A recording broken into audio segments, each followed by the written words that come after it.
put a smile on your face when you're moving from place to place. Good morning, good morning, morning, good morning, morning.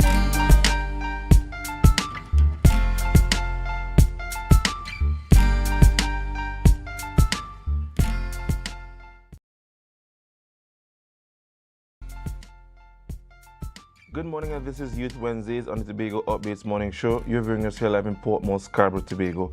My name is Dwayne, one of your favorite youth hosts, and here we are yet again at the smack center in the middle of the week to bring you the youthful vibe, the youthful vigor, and youthful perspective on all things Tobago, happening in Tobago, around Tobago. Good morning to our most ardent viewers, those of you who are viewing us on YouTube, Facebook, 102 on AMPLIA. Good morning and welcome to you, and wherever else in the world you are viewing us, good morning and welcome. This morning I'm pleased to be joined with... Good morning, Tobago. Good morning to all our viewers. I am Renessa Ortiz, your co-host for this morning. Dwayne, it's good to have you back in studio. We didn't have you last week. It's good to have you here. Yes, thank you very much for that. That, guys, that is what you call a classic low blow.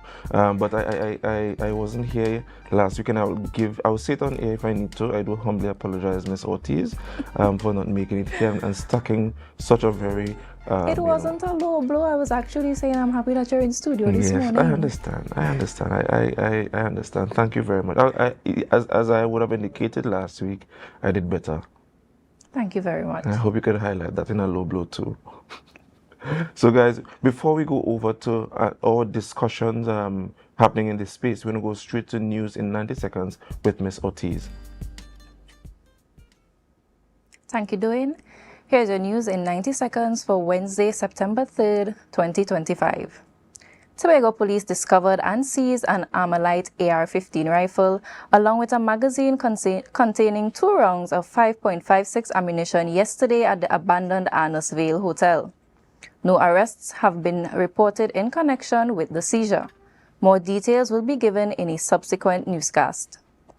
Teachers in Tobago are facing mounting frustration as delays in salary payments and stored school repairs overshadow the start of the new academic term. The Trinidad and Tobago Unified Teachers Association, Tobago, reports that while some teachers received their August salaries late, many remain unpaid due to an IT server issue, compounded by poor communication from the Tobago House of Assembly's Division of Education. Additionally, feedback from 21 schools show 12 had no repairs completed, with some facing serious electrical problems. Tutor cites frequent leadership changes as a key obstacle and urges the THA to act urgently to ensure timely salaries and safe school operations. The completion of the A&R Robinson International Airport's new terminal remains uncertain, raising concerns from THA Minority Leader Kelvon Morris. Originally slated for July 2022, the terminal's construction, managed by NIDCO at a cost of US $128.7 million, has been delayed despite a March 2025 announcement projecting passenger operations by July 2025. Morris criticized both THA and central government officials for failing to provide a clear timeline, urging action to prioritize the terminal's opening to boost tourism. The Ministry of Works confirmed inspections and minor issue resolutions are ongoing, but no official handover date has been set. And that is your news in 90 seconds. Thank you, Ms. Ortiz, for the news in 90 seconds. And it would be remiss of me if I don't welcome and say a special good morning to Mrs. Natalia Montreshaw. I'm still getting used to this surname, guys. And good morning to Mr. Montreshaw, wherever you are in Tobago. Yes, let's give her a round of applause. Tobago updates newly wedded couple. It was a pleasure seeing you, make such another feat in your life. Milestone. Thank you so much, Dwayne. We should have your pictures somewhere there. Just to commemorate such a celebration to inspire those of us who are not yet married. Yes, Ms. Ortiz. Okay, thank you for that telepathic yes. Thank you very much. I think Dwayne, you mentioned that picture being posted at the back. I think as far as our family here at Tobago Updates is concerned, the clap was It was enough. Yeah, that was enough. Yeah, okay. We don't need to post that picture. All right, no problem. All right. No problem. So what's happening in this space, Dwayne? Well, I don't know if you heard, but there has been much brouhaha about the the government boycotting or not being. Let me use the politically correct terminology, which is that they were absent from their day of prayer. They announced the day of prayer. Okay. I don't know what you guys think about that. If you have any more details to expound, what are your thoughts? I think a lot of hearts were heavy, especially because of the whole independence decision made from the parade and normal fireworks that we know to switching to a day of prayer. Yes, we would have made the best out of what we could have, given that a lot of things would have changed in our routine for that day. But based on what people are saying, based on what you are saying, Dwayne, them not showing up to something that they would have put in place of what we would have missed, it kind of shakes us a bit. Yeah. It throws us off because we're looking there for the support, the rally, not just from the citizens, but from the government themselves, who, you know, well, according to citizens of Tobago, said that we would have agreed to this decision made by the central government. So I think on the side of people, on the side of citizens, there has been some sort of disappointment in not seeing them there, rallying with them on a day such as that day. Right. But go ahead. I'm going to say that we agreed to it. At the end of the day, you are in a position of leadership. You are supposed to lead by example. And when you do things like this, you set the precedence now for your citizens and the members of the society to wonder, what is this like? Because you're putting on a completely different norm from what we're accustomed to. Yes. And then you're not showing up. That sends a signal, that sends a message. Yeah, I agree with that perspective. I mean, it would have been nicer or easier or easily received or better received if just an apology was issued. We may not know the reasons why they all could not have showed, but you know, an apology would have been the more humble thing to do in my view. Right? Let's not be biased. You know, they said that they're a government of transparency. So I think aside from the apology, there has to be some sort of explanation as to why they didn't show up. Yeah. All right. So that's my little advice. Yeah. Maybe one of them is watching this morning. Yes. But you know, we turn up things in Tobago. Correct. Right. We had a series of events. Did any of you attend? I actually did not get to attend any. Oh, but unfortunately. Yeah, they had a 5K run, a 5K road race. They had a 10K cycling race at the Esplanade. They had a children's fun zone with trampoline, bouncy castle, bungee. Let's call it the jumping Trampoline. Yeah, trampoline. Right. They had a gospel concert Explosion, a little lime thing there. Yeah, they had one down at the Esplanade, and then they had one at the library. Right by the library there. And they also had a movie night, a theater night at the Botanical Garden. So we turned things up over here in Tobago. Correct. We don't just stay home. Oh yes, they moved to the complex because of the rain. Right. Yeah. I saw that. I saw that. But families still, you know, enjoy that. That the complex has a sort of theater kind of style kind of thing. So even though they didn't enjoy it on the outside, they had a little movie tongue, makeshift movie tongue. I don't want to take away movie tongue business, but you know, they had a little makeshift movie tongue thing going on there. So I think they fully enjoyed it. Yes. There were some really good reviews about the Lime concert. I saw quite a few snaps of that on my feed and on my WhatsApp stories. Right. People really enjoyed that. I know that was another part of the whole Independence Day celebrations as well. All right, guys, we want to go straight over to our birthdays. All right. And this morning we have 3 birthdays. I had to do this one, guys. Did you see this one here? Go right ahead, doing. Mr. Ashwood Jack. Mr. Ashwood Jack, this is somebody who I admire a lot, especially in the political space. He's quite an encyclopedia, especially as it pertains to the Tobago autonomy question, the Tobago autonomy issue, and governance on a whole. I think after Hochoi Charles, it would be him. Yeah, I've heard that from a few people, that he is the second, I don't want to say runner-up, but you know, he's the second voice after Mr. Hochoi Charles on Tobago politics. So, our family, friend, you know, I might even dare say mentor. I just want to wish you a happy birthday, Mr. Jack. And, you know, I hope you live to see many, many, many more years, right? Thank you very much. Who do we have next? Up next, we have Miss Helen Gordon. I love that beautiful smile on her face there. You know, her cheeks are glowing, and I hope that your entire day glows this morning and into the entire day. Happy birthday coming from the Tobago Updates family. All right. And last but certainly not least, we have Mr. McCann Hislop. I hope I pronounced that first name correctly. You did. Lovely. Yes. I hope you have a great day today. And today is filled with so much joy. Have a happy birthday from us here at the Tobago Updates family. All right. That's it for our birthdays this morning. For those of you who did not make it on our birthday list, we want to still wish you a happy birthday. And I hope you have an enjoyable week. Don't be afraid to send us 3 slices of cake and ice cream for us here at Tobago Updates for your youth hosts. Right? So we're going to straight over to our rundown, and I want to ask my co-host to participate with me. So I'll go first, if you don't mind. Sure. Coming to discuss Police Youth Club awareness is Corporal Larry Brathwaite, and he's certainly no stranger to the space of Tobago and youth work. And yours truly and Miss Ortiz will be conducting that interview this morning. What do we have next? Oh, we have him. We have a second segment with him. So that will be a 2-part segment.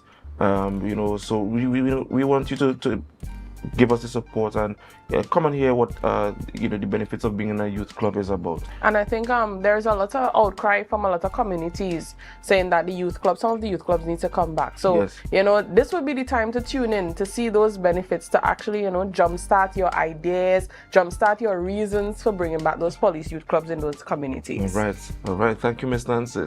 And given that you have the floor, give us the last one. And last but not least, we have Clement Williams, Guyanese Tobagonian photojournalist. He'll be speaking to us on the very booming 2025 Guyana elections. There's a lot of talk on social media about these elections, what people think, what should actually happen, Right. So we have a lot in store for you this morning, coming from these two people, a lot of information for you to share. So before we go, in light of that, Renessa and Dwayne, please help me to remind our viewers to share the live, share the live, share the live. We'll be right back.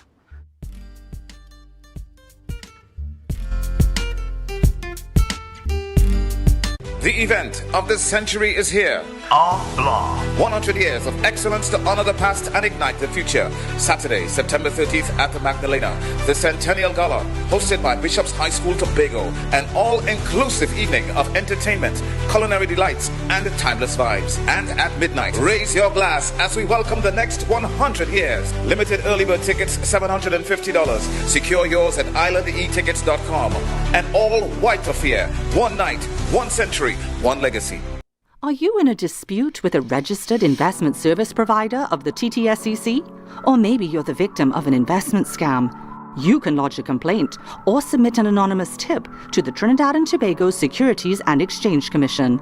Download our Investor Protection app or go to ttsec.org.tt to access our complaint form or submit an anonymous tip. Write a clear summary of your complaint. Submit copies of supporting documents along with the originals for verification. Provide a copy of the feedback received from the entity regarding your complaint. All investor complaints or scam reports submitted by the public are acknowledged and reviewed by the TTSEC. Investigations are pursued based on the outcome of the review. Trinidad and Tobago Securities and Exchange Commission, protecting the interests of investors and the public. You invest. We protect. Everyone benefits.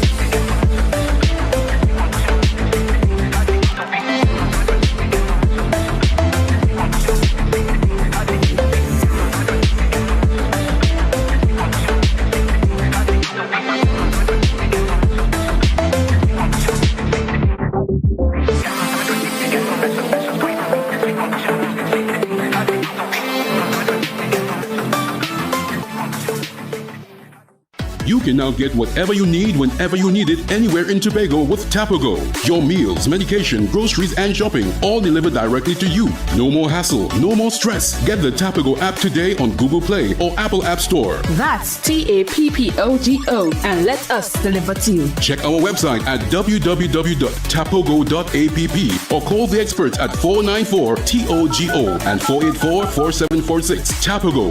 Relax. We will get it to you. Tobago's at your service. Tobago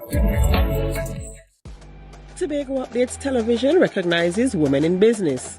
Every Thursday morning on The Morning Show, we engage with women-owned and operated businesses from right here in Tobago. We'll discover these women, their businesses, what inspired their business, their highs and their lows, and their encouragement to you.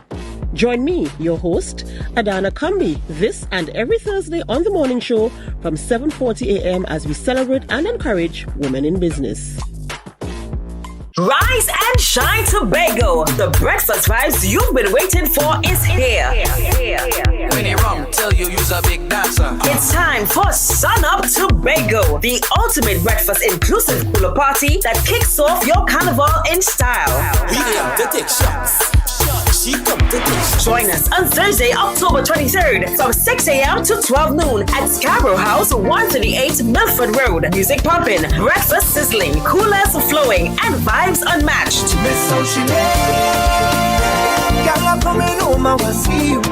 This is where sun, sea, soca, and celebration collides. Get your early bird tickets now at Pablo Supermarkets, Barcode, Lost Restaurant and Launch, Signature Cuts, IslandEtickets.com, and committee members. Don't miss the event where Tobago Carnival truly begins. Sun Up Tobago. Come for the breakfast, stay for the vibe.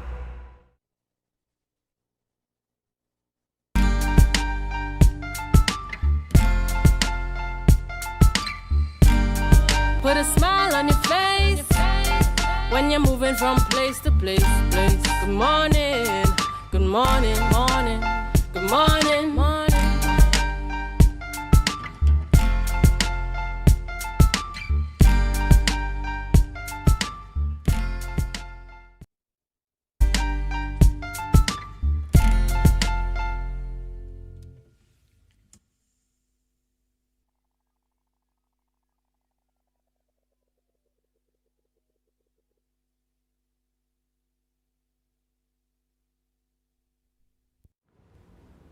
Good morning and welcome back to Youth Wednesdays on Tobago Updates Morning Show. You're viewing us here live in Portmore, Scarborough, Tobago. My name is Dwayne. I am one of your favorite youth hosts this morning. For those of you just joining us, and this morning we want to take the discussion surrounding youth club awareness, namely police youth club awareness in Tobago. And this morning we have two renowned police officers here to discuss that with us. They are none other than Larry Brathwaite and Corporal Dexter Edwards. Do I have your names correctly? Yes, sir. All right. Good morning and welcome to you guys. Good morning. Good day and good day to Tobago. All right. It's a pleasure to have you guys here. First of all, might I ask, Mr. Corporal Brathwaite, what is your position and which of the police youth clubs do you represent here this morning? All right. Good morning to everyone. I'm Acting Corporal Larry Brathwaite, and I'm attached to the Monks St. George Policy Club. Okay. I'm the leader of the Monks St. George Policy Club. We are also attached to the Community Policing Unit as well. Okay, lovely. And what about you, Mr. Edwards? Okay. Good day to Tobago again. Well, as you said, I am Dexter Edwards, and I'm actually in charge of the Mason Hall Police Youth Club. Okay, all right. So, guys, how many years have you guys been in this thing called Police Youth Club? Just give us a bit of a history as to how you began in being a part of this group, and just tell us what has your experience been like. All right, well, I can start. Well, I actually have been in the police youth club business for about 12 years now. 12 years. As a matter of fact, I got involved because when I used to work in Trinidad, and I was transferred to Tobago, and I was posted to community policing. And while it's there, having a passion for youth and youth engagement, doing it in church and doing it in the community. Right. I was asked to go up by the Mount Sinus Police Club and give them some assistance. And the person who asked me that, who sent me there, was no other than Corporal Dexter Edwards. All right. So Mr. Edwards, I want to presume that you've been in this thing longer than than Corporal Brathwaite, Mr. Sorry, right? So tell us where you began and your experience. Okay, first I would say I actually grew up, part of youth groups, churches and so on. And I always had that passion, and I remember the first position that I got as a youth, I never liked elections, so I was actually selected to be the president of the St. Vincent de Paul back in those days. Right. And, being in charge, we actually spared a lot of different things at that time. So, joining the police service, it was something natural, so the opportunity presented itself. And, I just, took it up. And, from then to now, I've been actively engaged, in terms of, mentoring youth and, doing activities in the communities and so on. And, our record has shown that we have been very, successful at it. And, even as Corporal Brathwaite have said, I have even encouraged other police officers, to be part of molding the youth and so on. Right. All right. That's very good. We talk about molding youths and so on, but how many active police youth clubs are there on the island of Tobago? And follow-up question would be, do you think that police youth clubs are dying in Tobago, and if so, why? If you don't have the answer, it's fine. But we can say that there are police clubs active from Charlottesville to Crown Point. Right. To put a figure on it, we'll have to take some time to check it. But yes, there are police clubs active from Charlottesville to Crown Point. And if you go on social media, you will see they're posting the pictures, and you will see them from time to time winning the awards, the Tobago the awards, Republic awards. So yes, there are a number of police clubs, and they're active in their own way. Some of them have their niche product as it relates to some may focus on probably drumming or dancing, some overall youth engagement, some focus on sports. So the youth clubs are active. And as a matter of fact, from police clubs, the youths who would have been part of police clubs, as they go older, they would have broken away, or they would have started their own youth groups in different areas as well. And most of them, they get the capacity building, they get the confidence to go and start youth groups or to lead groups, even in church as well. So youth clubs are active, and they're active vicariously in the community as well. All right.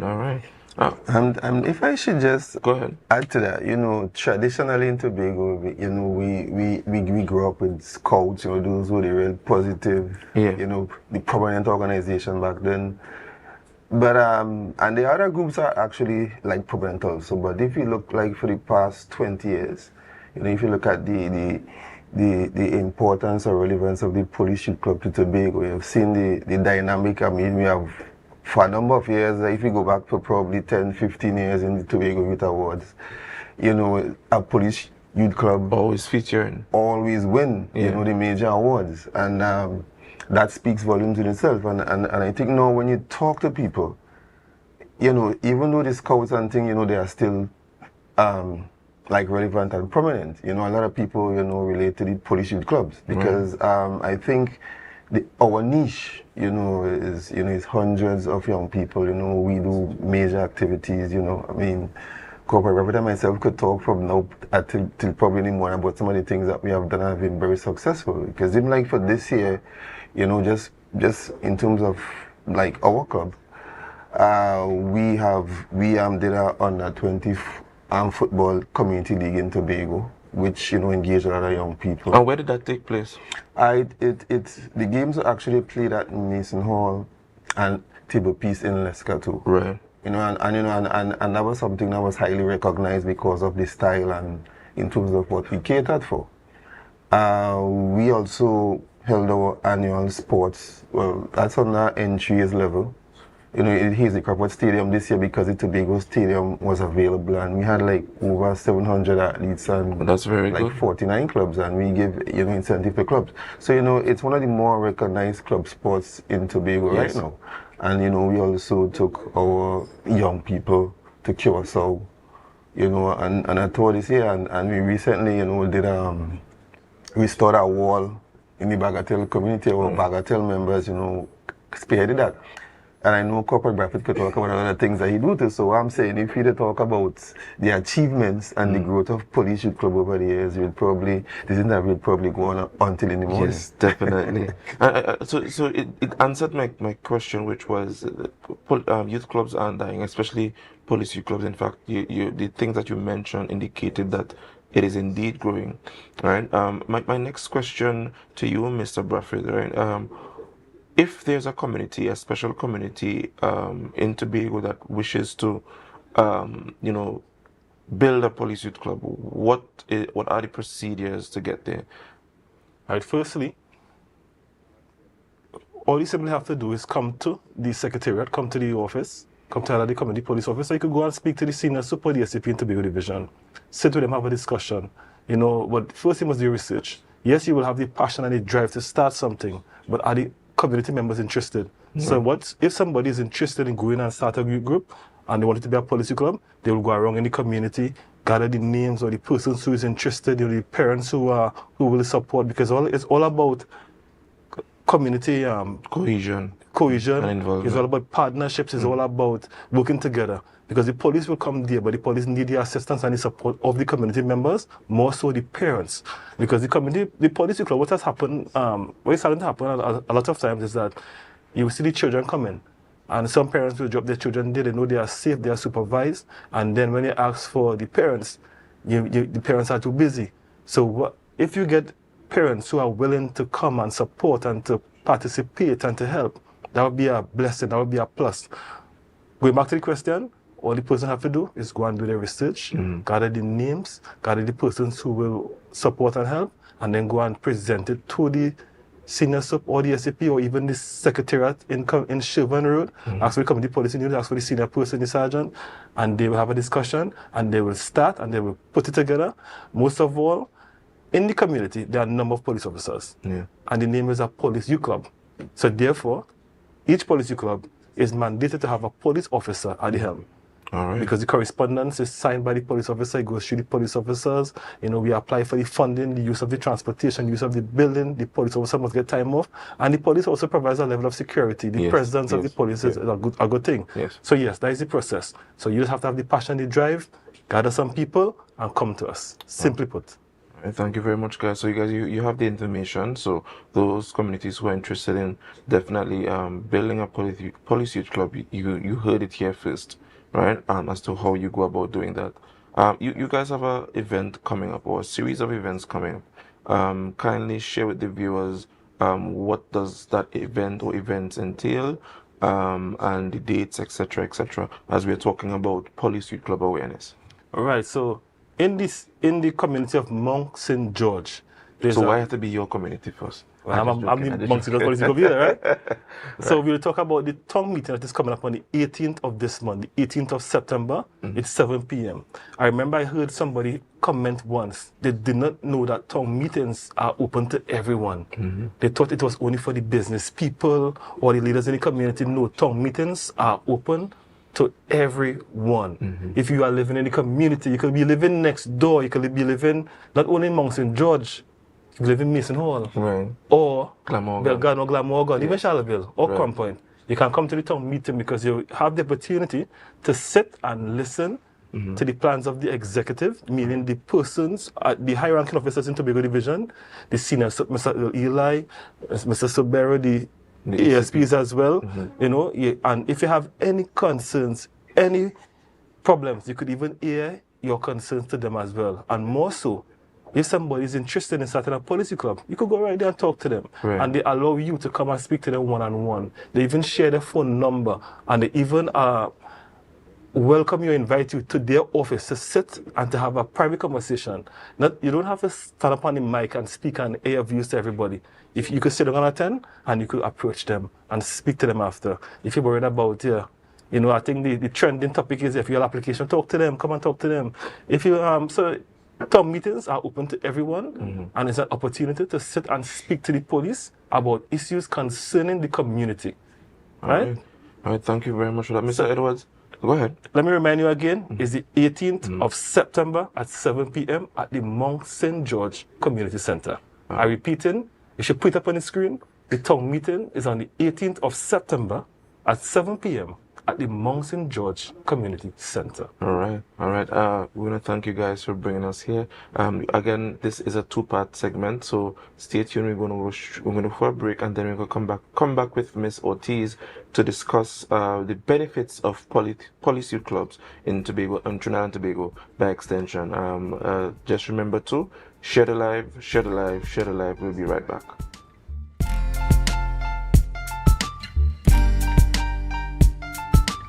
Welcome to Tobago Glass Supplies Limited, where innovation meets excellence and the service reigns supreme. Our commitment is simple: to provide high-quality, innovative aluminum, vinyl, and glass solutions for both commercial and residential spaces. At TGSL, we don't just meet needs, we exceed expectations. Our range includes the finest aluminum cladding options, setting new standards in durability and style. Driven by our passion to elevate, we aim to be the leading supplier in the Caribbean market while retaining our identity as a family-owned business. Because at Tobago Glass Supplies Limited, it's not just about products. It's about relationships, it's about you. Innovation, quality, service. That's Tobago Glass Supplies Limited.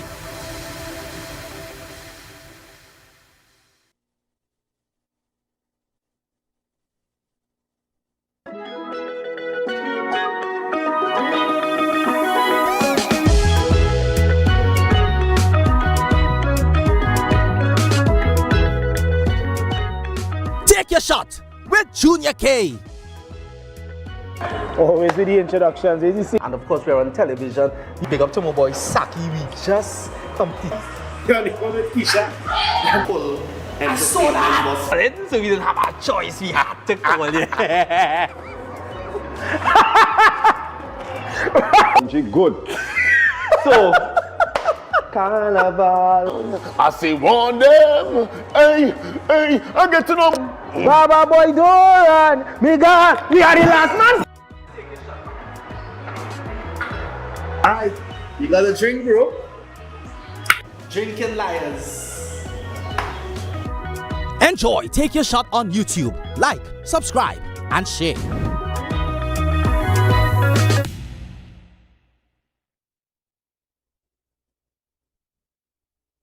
Skibidi bang bang, yours truly Juby representing for Neon, a tribal affair by Highlighter Entertainment. We are here. Tobago, are you ready? Highlighter Entertainments, Neon, a tribal affair. Costume sales are live. Register now at highlightentertainment.com. This is Carnival meets culture. Rhythm meets rebellion. Neon is calling. And your moment is now. Light up the night. I jamming on the pavement with Neon.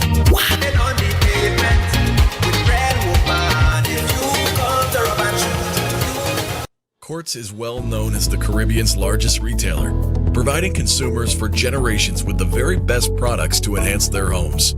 This year, we bring our expertise to businesses. Courts Business Solutions will serve small, medium, and large companies with the very best products at the most competitive prices, backed by warranties and after-sales support. Hoteliers, office managers, restaurants, and so many more. Courts Business Solutions, a brand of the Unicomer Group. The event of this.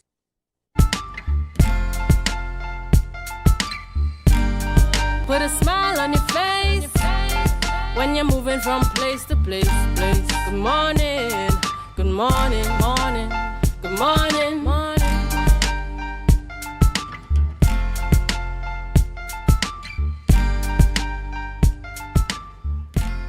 Welcome back to Tobago Updates. It's Youth Wednesdays, and we are here with Corporal Brathwaite and Corporal Edwards. It's part of a two-segment series where we were talking about Police Youth Club awareness, and now we're going to talk about the opportunities that the Police Youth Club brings to our youths and our communities.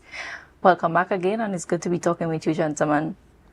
Now, before the break, you mentioned that usually the young people within the Police Youth Club usually break away from the tenure with you guys and they end up going into their own advocacy and creating their own youth programs. Can you tell us a bit about that and how the club shapes that for our young people, and do you provide support for them after they have left the Police Youth Club?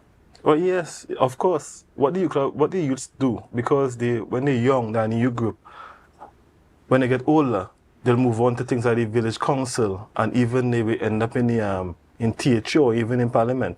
So some of the youths, what we do for them, we allow them to have the exposure. We help build capacity. We offer correct guidance, and we also just simply mentor them. So a lot of the youths would have moved on in a good way, and they would have moved on to different groups. We give them the exposure with public speaking. We give them the exposure with travel. We give them the opportunities with bringing people to speak to them, to talk to them about different careers. There was a year we had a program where we brought in over 50 different professionals to talk to the youths on different days. Every Wednesday, it was mentor to motivate. And the youths doctors would have come. They got to ask the doctors questions. Lawyers came, people from different walks of life came, accountants, teachers, barbers. And from that exposure, the youths were able to even, some of them became barbers. Some of them went to college to start studying different disciplines, medical school, law. The exposure allowed them to build that capacity, build confidence, and to know the route to take. Because a lot of them did not know the route to take to become certain professionals. And the Policy Club allowed them to have the guidance, to build the capacity, and to get the confidence to even become what they dream to be. Now, Corporal Edwards, I'm going to direct this question to you, because in your prior interview with Dwayne, you mentioned that you took some of the young people to Curaçao. And I know in my opportunity to go to Tobago Day last year, I know that the Roxborough Police Youth Club was also there. And I want you to tell the viewers and those who are looking on what this exposure in terms of travel does for young people when they come back to Tobago and how they are able to translate that in their communities. All right. What I would say well, for me personally, the reason why I encourage it, I could recall the first time that I traveled. It was such an eye-opening experience. There's a lot of things I was exposed to that, you're in Tobago, and Tobago is the best, there's nothing better, everything is good here, you don't need to go anywhere. But having an opportunity to travel, you get to compare places, look at their tourism, and you make friends and so on, and compare islands and so on. So from my initial experience, and from that benefit for me, I always see it, as a benefit for young people. And I always encourage people, whether even though it's not so young, to always travel and see things different, to have a different perspective and thing. And why we travel practically every year, because as you said, the children, they enjoy the exposure. When they come back here, they look at Tobago different. I know these things help to kind of grow the whole Tobago tourism product. You see how different things happen, how different people relate. We get to compare things. Because one of the things that was surprising for us, going to Curaçao this year, is that, well, in Tobago, we have like a cruise ship season. Right. So we were surprised when we were there, cruise ships still coming in, so we were like, come on. So it shows that different island tourism, is totally different. And and the young people really, they enjoy that. When they come back here, they could talk to their parents, their peers, and talk. So it's really an eye-opening experience. So we encourage it every year. And just to piggyback briefly on the first question that you asked, one of the key benefits about the police youth clubs is that whole aspect of discipline, right? We focus a lot on that. And another important aspect, why is most groups may be focused on something. For example, like if you're environment, we might focus on the environment. The thing with the police youth clubs is, it's a more dynamic organization. We focus on anything because there are groups who are strong in culture, there may be groups who are strong in sports. For example, like our groups is part of the National Athletic Association. We have powerful groups in Tobago, like we have Roxborough, Charlottesville, Bonaccord, just to name a few that come to mind.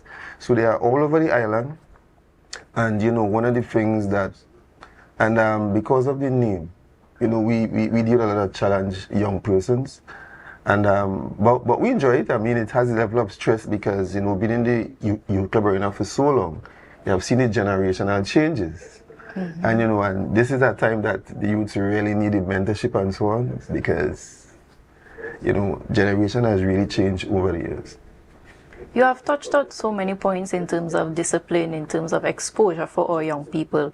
And that point you made about that eye-opening and that exposure that our young people get, I think if a lot more of our young people get the opportunity to have that exposure, their ways of thinking would change, the way that they operate in society. Because when you're just here in your community and in your space, you have this boxed up mentality compared to when you go out there, you get to see things from a different perspective. You're able to relate to your leaders now in your space and in your community for you to be able to advance the country that you're in. And you mentioned discipline.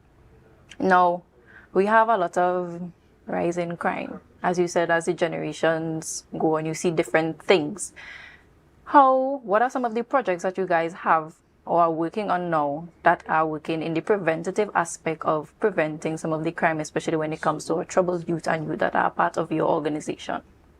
All right. One of the key factors that we look at, one of the key things in terms of really addressing this ill-disciplined criminal mindset kind of thing, is having young people engage in what they enjoy. Because I think from my personal experience, because of course we have the other challenge young persons, but once they find something they like, it is much easier to reach them. And this is why I talk about the police youth clubs being dynamic. We don't focus on just one thing. So some may like dancing, some may like sports, because I always talk about a story, of a young man who passed through our club. Even in his schools, in the communities, nobody wanted to hear him or see him, but track and field changed the individual life, and now the individual has made the national team, and they are very important in society now.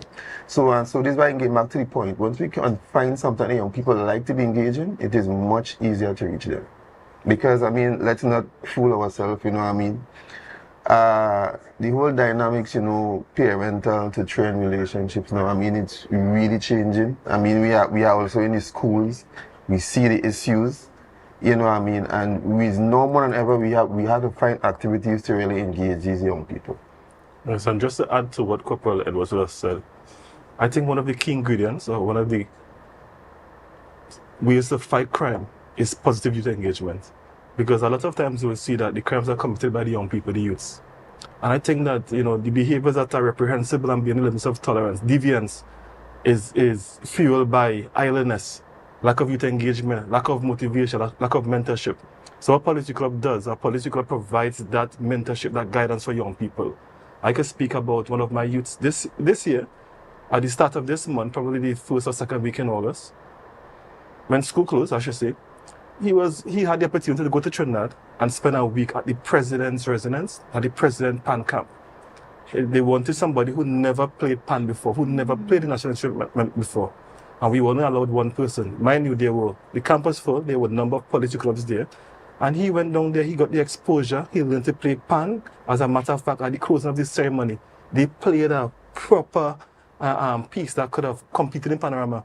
And when he came back, he was asking how to be involved in PAN, how to start to play PAN. He wanted to start a PAN group in Mount St. George, And he was able to shake the president's hand. He asked me, Officer Braffett, how you become a president? So he's thinking higher. The highest office in the land. His mind is open now to the highest office in the land, how to become that. And because of the exposure that he would have received, he wants to be a police officer as well, yes. So he is avoiding smoking marijuana or I'm on the block. Although people might be gambling in that area, he's avoiding the gambling. And that is allowing him to walk the straight and narrow path because he has seen his future. He was given the path in order to achieve it, and now he's working towards it. And part of that is staying away from the deviance, the behaviors that are reprehensible, the behavior that is borderline criminal, and he's staying away from that. And that helps. Imagine if we engage more youth like that. That youth could choose two paths. One, a part of crime, or a part of being a responsible citizen, where he embraces civic responsibilities and duties of the island, and he has chosen that path. So policy clubs helps to mold them, guide them, and mentor them. Corporal Edwards, you mentioned the parental role in all of this. I appreciate the fact that you guys keep mentioning exposure and the importance of exposure to our young people. Just the fact that that young man was able to go to the president's house and be able to visualize himself in that way is what we need. I think also a lot of the times our young people do not feel like they are heard by their elders. No, that is not an excuse for young people to be disrespectful and rude. But sometimes just giving them that avenue, that opportunity for them to sit down and say, hey, this is what I'm thinking, this is what I'm going through. It really opens them up to that opportunity to connect with the elders.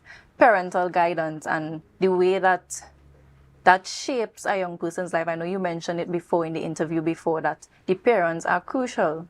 Rather than just dropping the child off, it's also important for them to ask them questions, instill discipline, instill certain values and morals, because if the parents aren't doing that at home, the Police Youth Club could only do so much. So it really is a community coming together, and that community being the clubs, the homes, the teachers, the churches, as you mentioned, you're a part of the church, and the youth clubs that they have as well. All of us working together in synergy to ensuring that our young people are on that straight and narrow and are exposed to the benefits and all of the things that the world has to offer, because the world is basically your oyster. You can be anything you want to be. You just need to push and work hard for that. Corporal Brathwaite, Corporal Edwards, thank you so much for coming on this morning. I just want to share to our viewers, we're talking about Police Youth Club awareness and the benefits of being a part of a Police Youth Club. We just want to thank you so much for coming. And to our viewers, remember to share the live, share the live, share the live. The event of the century is here. AMPLIA. 100 years of excellence to honor the past and ignite the future. Saturday, September 30th at the Magdalena. The Centennial Gala, hosted by Bishop's High School Tobago. An all-inclusive evening of entertainment, culinary delights, and timeless vibes. And at midnight, raise your glass as we welcome the next 100 years. Limited early bird tickets, $750. Secure yours at islandetickets.com. An all-white affair. One night, one century, one legacy.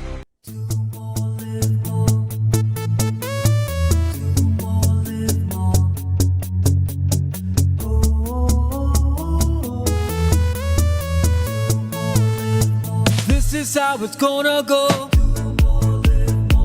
They better look up below, 'cause this is your show, and everybody's gonna know. Say it to them once again. They better look up below. This is your show, and everybody's gonna know.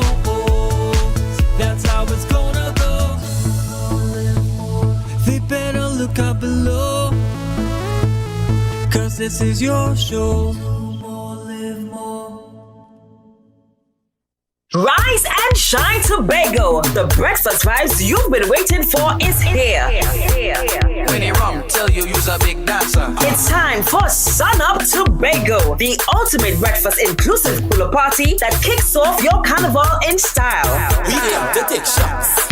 She come to take shots. Join us on Thursday, October 23rd from 6 a.m. to 12 noon at Scarborough House, 138 Milford Road. Music pumping, breakfast sizzling, coolers flowing, and vibes unmatched.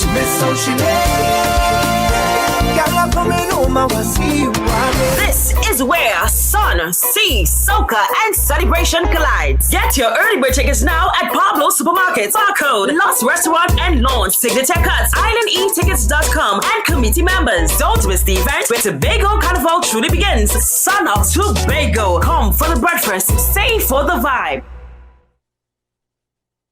Coconut's Cafe, the buffet restaurant that specializes in all your tasty local dishes. For breakfast and for lunch. Breakfast includes coconut bake and sada roti, served with chokers, bull joil, and sausages in tomato sauce. Not forgetting beef and cheese pies, shepherd's pie, macaroni pie, and rice in various styles. Meat served in a variety of flavors, garden salads, and pasta salad. salads. All this accompanied by fruit juices, coconut water, your choice of a great combination to appease your taste buds. So call us today to order, as we are here to accommodate your busy schedules or if you are having a cooking day off.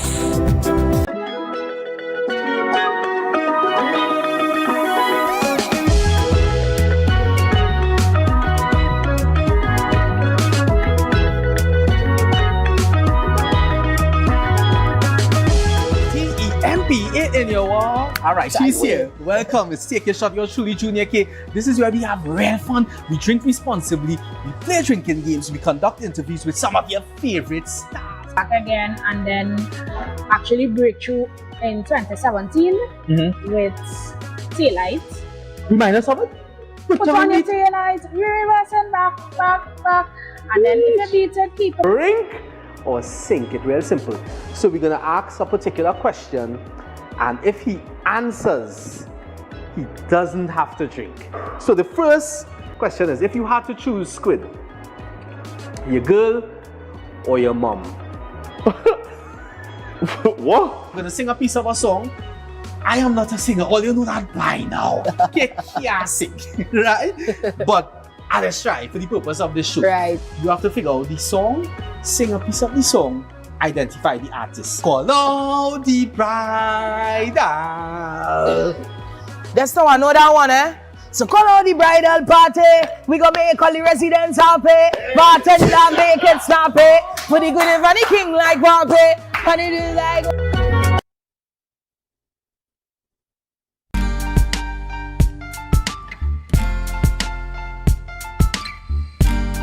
Put a smile on your face when you're moving from place to place. Good morning, good morning, morning, good morning, morning.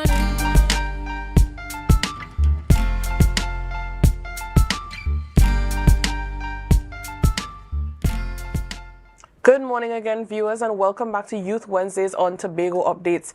I know this morning that you have been tuned in, you have been listening. You're probably on your way to work, on your way to, school is still closed, but for those of you who are still in summer school, you might be listening to us because we are here on Facebook, YouTube, and 102 on AMPLIA. So a special good morning to all of you on our varying platforms. It's a few minutes to 8 o'clock, but of course we cannot finish this segment, this morning show, without speaking to the journalist man himself, all right? That is Mr. Clement Williams. And I want to say a special good morning to him coming on to our show this morning. He's here to speak to us on a bit of a heavy topic, but the man who he might lighten the load a little bit, right? You know, we have a lot of opinions when it comes to politics, but Mr. Clement is here to speak to us on Guyana's politics specifically. We know that there's a very heated election going on currently, and he's here to just give some of his opinions. He mentioned before this interview that I should really put that in.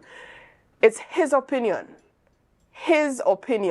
Right, on Guyana's ongoing elections, the 25 elections. Very heated this morning. We have with us Mr. Clement Williams, Guyanese Tobagonian photojournalist. Good morning to you, Mr. Williams. Good morning. Well, welcome. Thank you for inviting me at a late notice. Thank you so much for being here, Mr. Williams. The situation is that it's heated to the Caribbean. Yes. Because today is Jamaica election.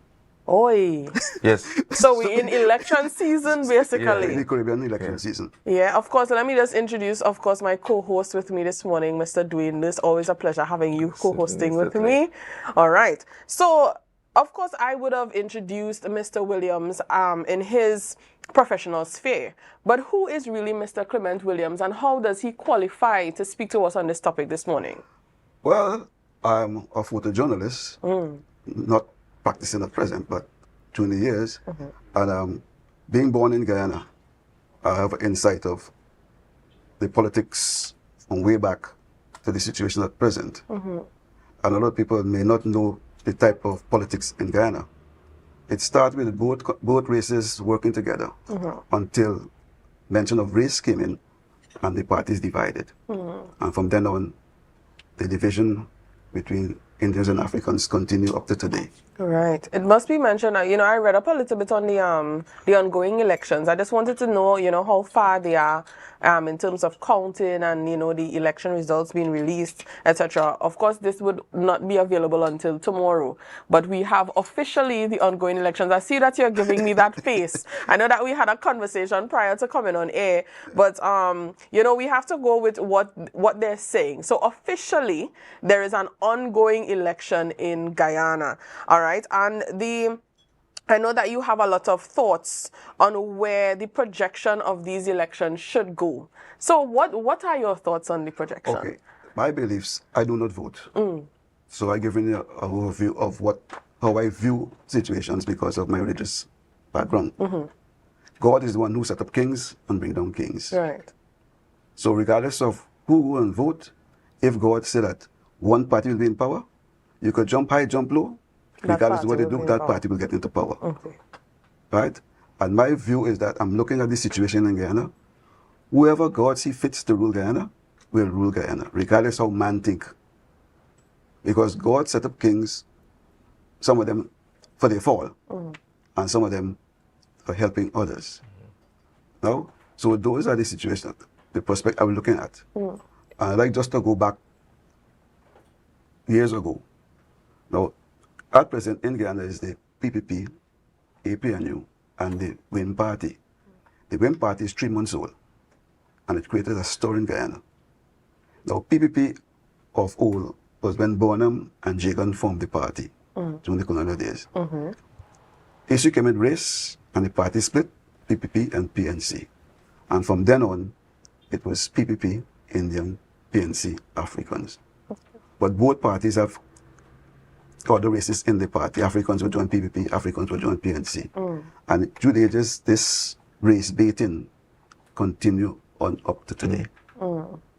With this election, we see the last election in which it was alleged to be rigged, and people, when they do the recount with CARICOM at CARICOM, we see that ballot boxes without any form of statements of the people who voted. The boxes were also counted with the mix, and the people got into power. Right.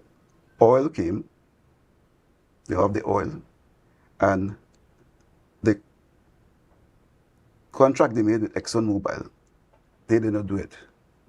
It's the APNU made the contract. They tell people that when they go in, they'll change it. But when they get into power, the sweetheart deal that was done by the people, they continue doing it. So, who are you blaming? Right? It's the politicians all along that would bring the people, and people just accept it.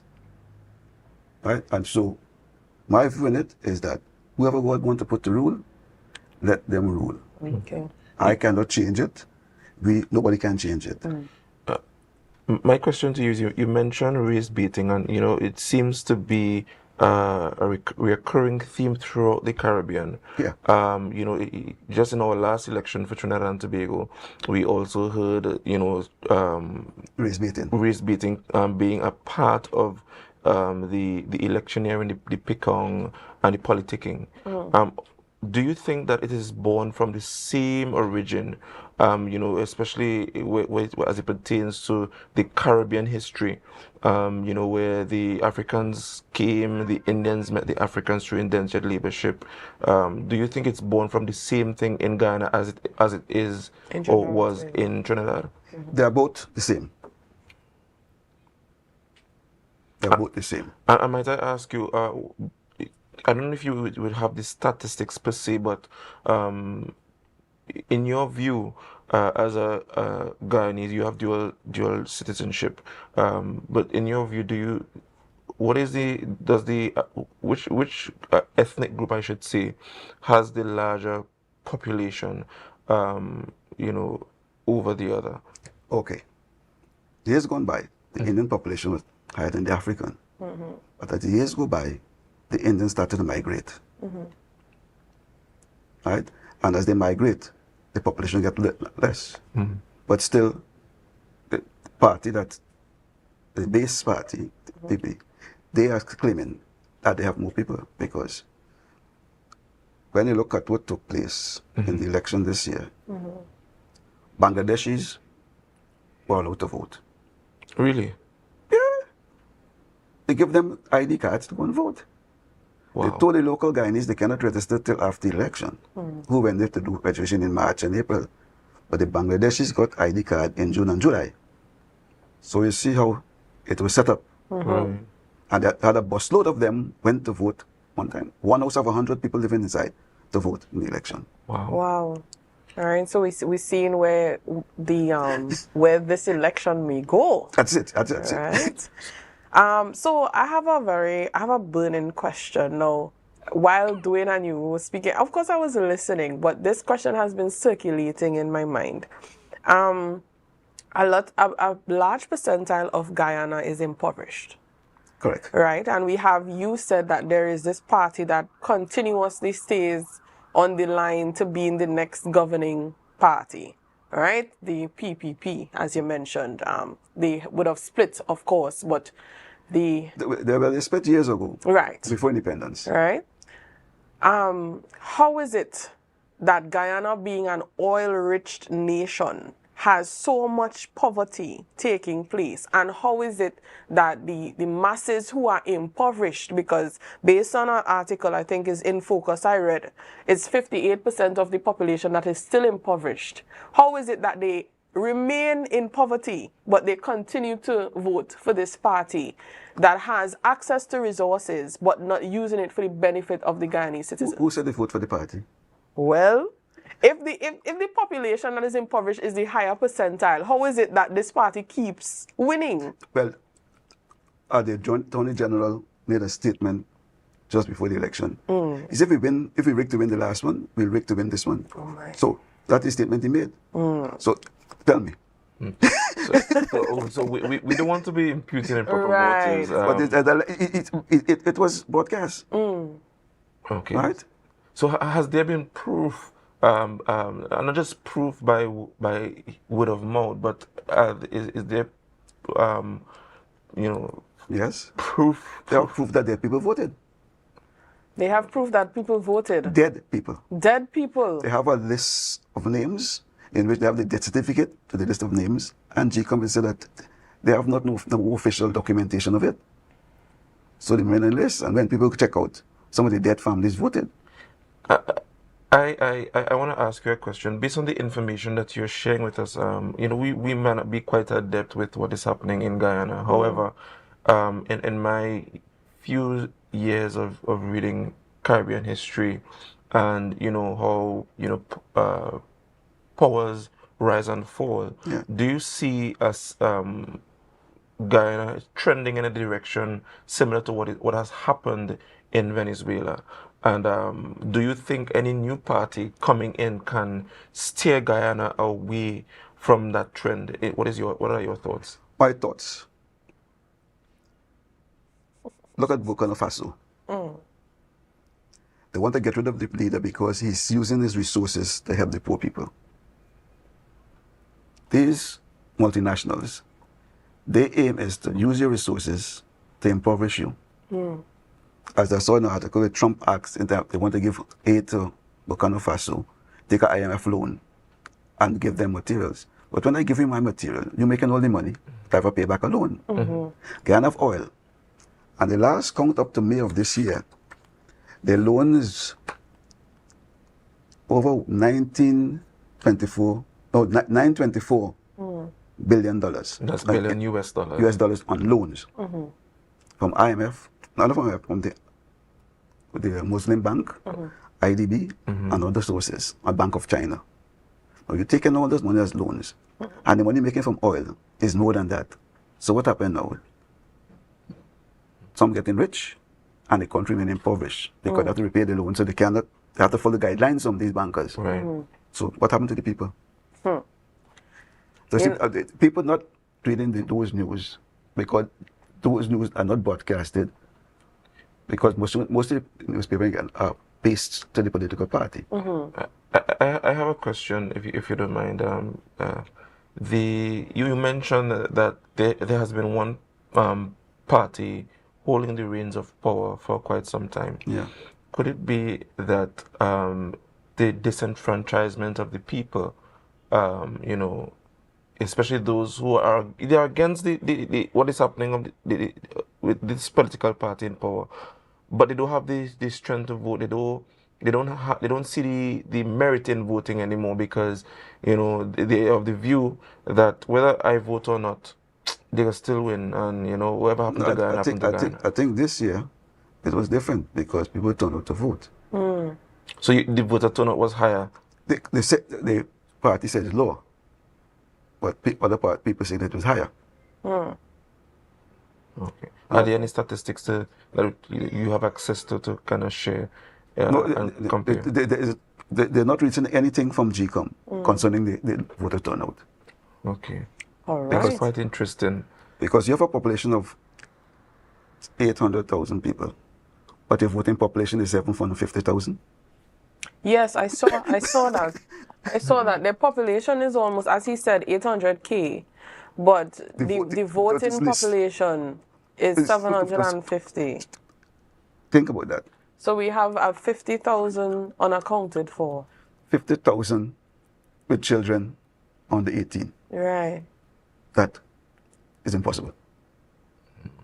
Right, so based on what we're hearing, Dwayne, I think we should really tune into Guyana's elections. Yeah, we should take some you know, keen interest in what is happening. GCOM is telling us do not, because some of the polling booths take photographs of the SOPs and post them. GCOM is saying that is false, but they have all the signatures and everything. So GCOM is still holding back. They're not giving release of anything. The vice president said he wanted to recount, but then suddenly, a couple of hours after, celebrating victory. All right. Well, nobody got the results yet, but they celebrating victory. We're getting a bit heated, you know, in this conversation, but unfortunately, we'll have to bring it to an end. But before we go, I wanted to mention there is something that we were discussing prior to coming on to the interview, and you mentioned that there has been a move to actually change the system in which they count the votes to avoid, I'll put in the discrepancy, that word there, to avoid the discrepancies that happen, right? What are your thoughts on that? And do you think that they'd actually use this system for this year's election, given that last year has been mentioned to be rigged? The last election, the observers recommend that they have biometrics for the next election. They never get to do biometrics. Doing biometrics, you can rig. Because everybody have their own ID, fingerprints on the ID card. So it was not done. They went back to the old method of doing the elections. So is there any way forward to make fair and free elections in Guyana? A question for us to keep on our minds, you know, especially as, you know, given the amount of tea that Dwayne and I just drank this morning, all right, I think a lot of us could really tune in to see the results of the Guyana elections 2025. Dwayne, I think I'm taking much interest in this. Maybe we'll banter on it a little bit on next week's youth show next week, yeah? I might even add that, you know, this kind of should, you know, put things into perspectives for us here in Tobago. We soon should be, you know, experiencing another election. You know, I do hope that, you know, we take note for what is happening and appreciate what we have here in Trinidad and Tobago. You know, but thank you for joining us, Mr. Williams. Just one thing out of the elections in Trinidad and Tobago is different from Guyana. I understand. One is proportional representation, one is first past the post. You can have a popular vote and still lose the election in our Trinidad and Tobago system. In Guyana, they count all the votes and divide it accordingly to the proportion, how many votes you have. You will get so many seats. Again, Dwayne, I just want to reiterate what you just said. We have a lot to be grateful for in Trinidad and Tobago based on what we're hearing from Mr. Williams this morning. But thank you so much. You have shed a lot of light on what is experienced in the election process across the Caribbean, I should say. And now that Guyana has their ongoing elections, we're waiting for the official results. I don't want Mr. Williams to share I have no sharing. Yeah, we're not sharing on that part. I'm not predicting anything. Right. I'm just saying wait until the results come out. And we know who got put to run the country for the next 5 years. Right. I love that answer. And with that, I think we can bring our interview to an end this morning. Mr. Williams, thank you so much for joining us here this morning on Youth Wednesdays on Tobago Updates. It's always a pleasure. And of course, in the future, we take the pleasure in inviting you back to discuss on topics of politics. Dwayne, we have a new candidate. We have a new candidate on this one. All right. So guys, thank you guys for joining us. This brings us to the end of Tobago Updates, Youth Wednesday on the Tobago Updates morning show. Yes. Thank you for joining us. Remember to share the live, share the live, share the live. We go straight over to Good Morning Tobago with Miss Chanel Felix.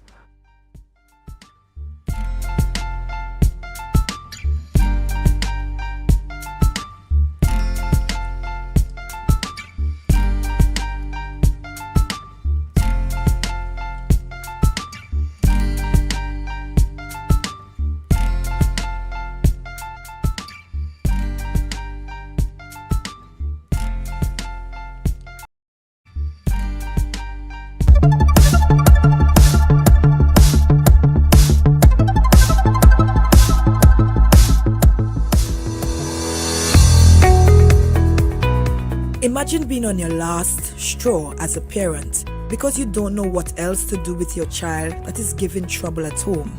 Well, the Probation Services Unit of the Division of Health, Wellness and Social Protection hosted a 4-day program titled Thinking for Change, which was geared to help improve the change behaviors by encouraging and inspiring these kids that they can to keep going, to always believe in themselves, that they are enough and they are more than capable.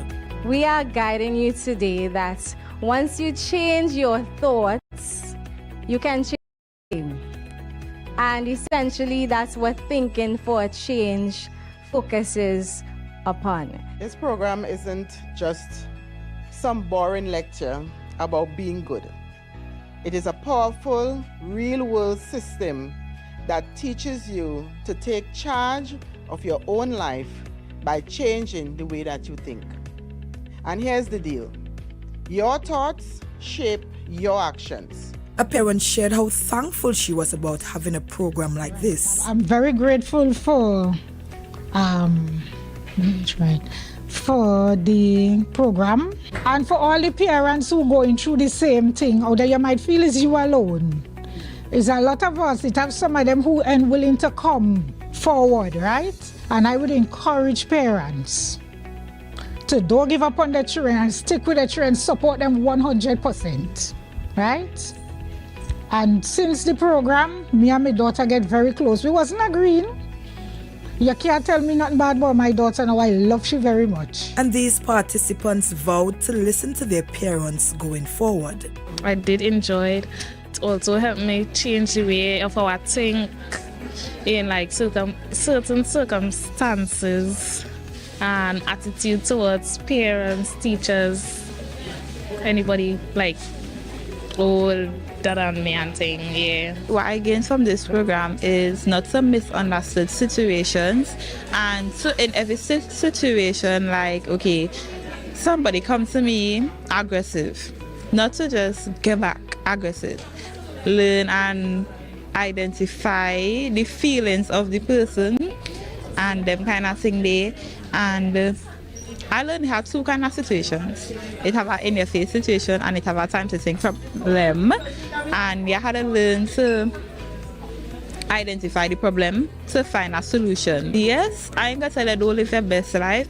Live your best life, but do it with the permission of your parents or guardian and just respect.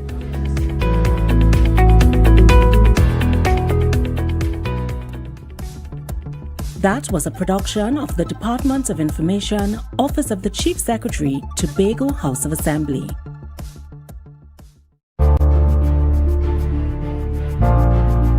You're viewing Tobago Updates Television, your exclusive gateway to Tobago, broadcasting the beauty of this island paradise to the world.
back to Good Morning Tobago right here on Tobago Updates. I am your host, Chanel Felix.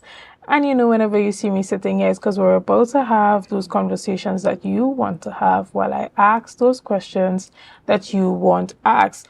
This morning, we're going to have a number of conversations, but we're starting off with an extremely powerful one. Now, we know that the school semester is about to kick off, but before we get into that conversation that we're going to be having in studio this morning with Mr. Braden Roberts, we're going to be having our news in 90 seconds.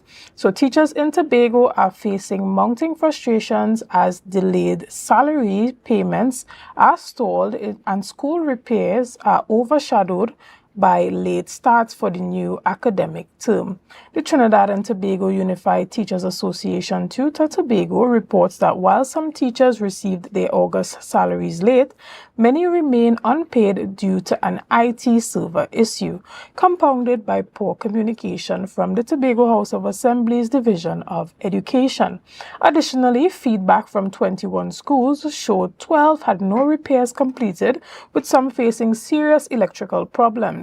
Tutor cites frequent leadership changes as a key obstacle and urges the THA to act urgently to ensure timely salaries and safe school operations.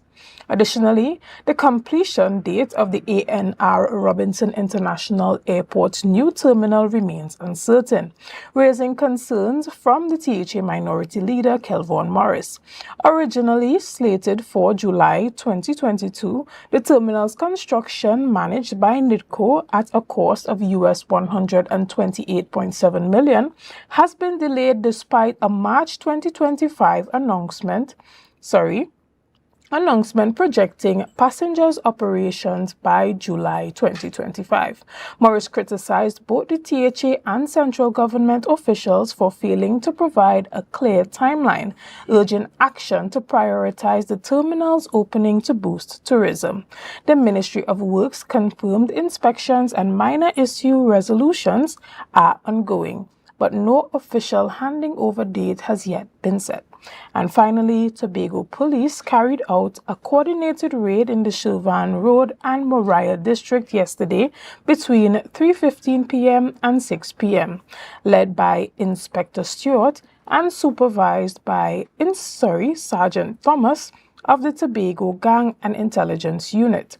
Officers searched the abandoned Old Annisville Hotel. During the operation, they seized Armor Light AR-15 rifles, complete with one magazine and 2 rounds of 5.56 ammunition. And that was our news in 90 seconds.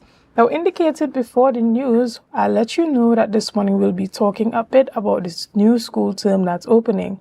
And to have that conversation, I have in studio with me tutor representative and tutor officer for Tobago, Mr. Braden Roberts. Good morning and welcome back. Good morning. Good morning to the viewers and listeners as well. It seems like it's just yesterday that we were chatting, and I asked you, how do you feel about the school repair? And you indicated to me that there was no information available as yet for you to comment on. This morning you're here, but we're in a different position. I'm guessing more teachers or more principals have come out to really talk about the state of their schools or their plans, as we refer to since our last conversation.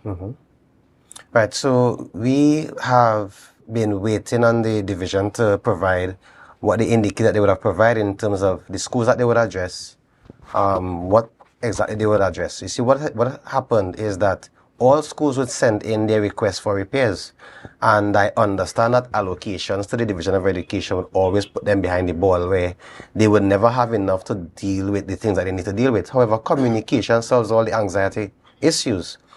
So we have not had that communication with principals, so that these schools have just been there waiting to see if contractors would come. No one is communicating with them to indicate to the schools, this would be done this year, this would not be done based on budgetary allocation. So these principals and teachers have been calling and been complaining about, the repairs have not been happening at their schools and so forth. So we have asked of the division repeatedly. You see, once there's transparency, it's easier to collaborate with shortcomings and so on, but there isn't any transparency.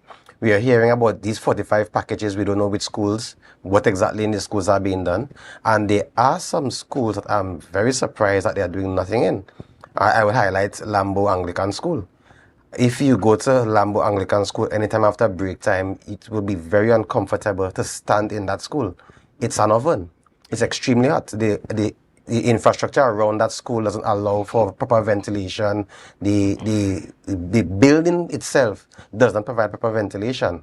Some teachers would go to the principal office to get a little cool air from time to time. It's very difficult to teach in that school after lunch, especially when those children finish playing and they come inside into that one space. So there are some schools that I'm surprised that they did nothing in. And we have had meetings. So it's not like we're waiting for this time to come complain about schools. We have had meetings throughout the year, and they will indicate, okay, this would happen in the July-August repair program. This would happen, hold a strain. You know, and it's always like we hold in strain all the time. Give that communication as to how are you scheduling these things, so at least we don't have to have these disappointments with unmet expectations every September morning. Totally understood. Now, school repair is not something new.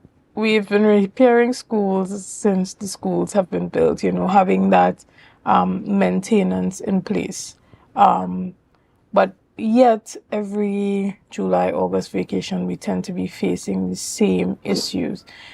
Tutors cited that they believe that the changing in leadership, the frequent changes in leadership, you know, plays a key role in these delays. Can you comment on that a bit? Well, it's very difficult to work on issues when ever so often is a new administrator who has to come and get an understanding of the work, how deep it is, because the division of education, as much as I would come and complain about the issues, is not an easy division to manage at all. It's very dynamic. It's a lot of things that one secretary and there's no assistant secretary at this time, an administrator to manage. It's a lot of work. It's a lot of different aspects of the division of education. So when you have these frequent changes in HR and these frequent changes as administrator and so forth, it takes some time to really get back to pace with the issues. And then there's another change again. It's within my 6 years as Tobago officer, I have dealt with 6 administrators. So, you know, you sometimes you're grateful when you have an administrator who really getting things going, and before you look around at the administrator again.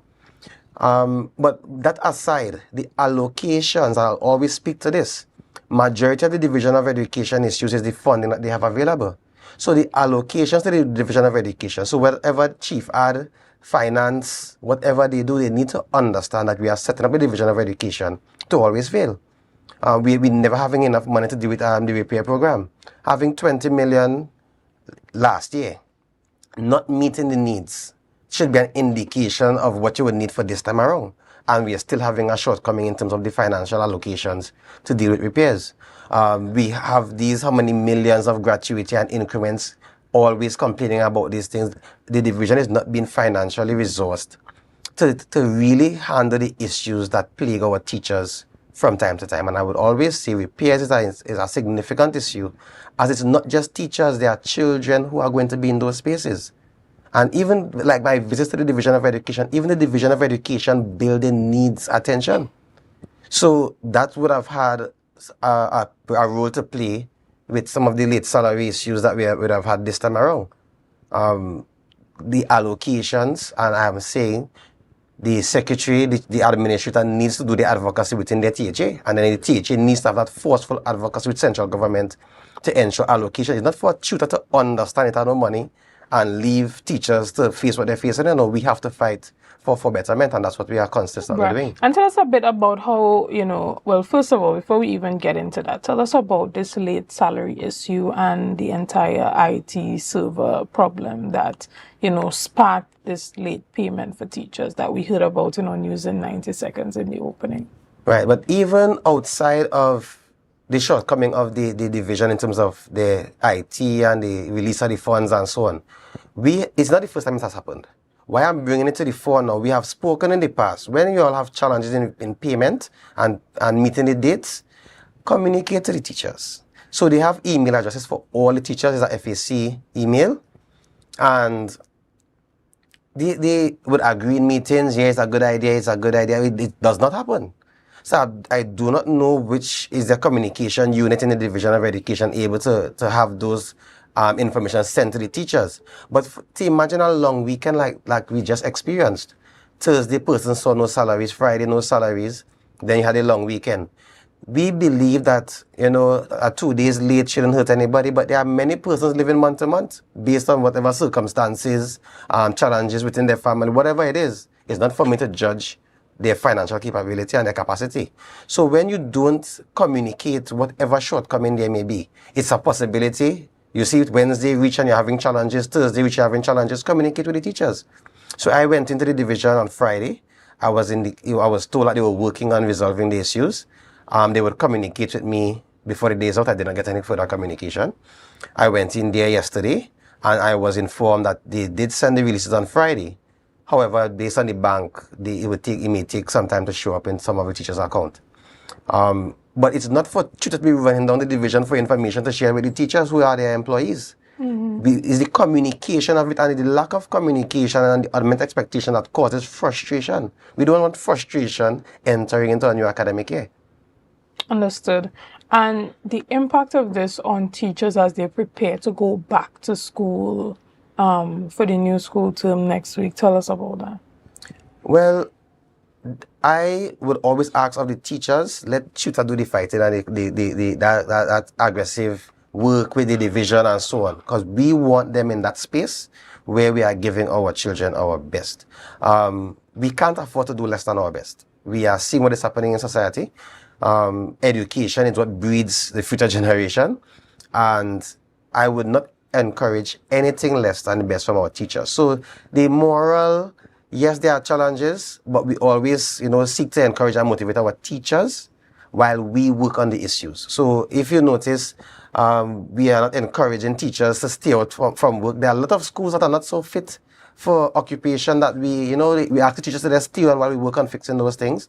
That is not tutors' role to keep teachers in an unsafe environment. But we try to have that compassion and the passion for our job where we are delivering as best as we could. However, it cannot be where they are continuously put to pull the slack.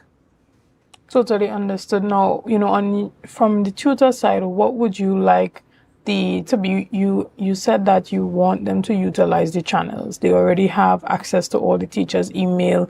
They should put in that communication strategy to have that constant communication.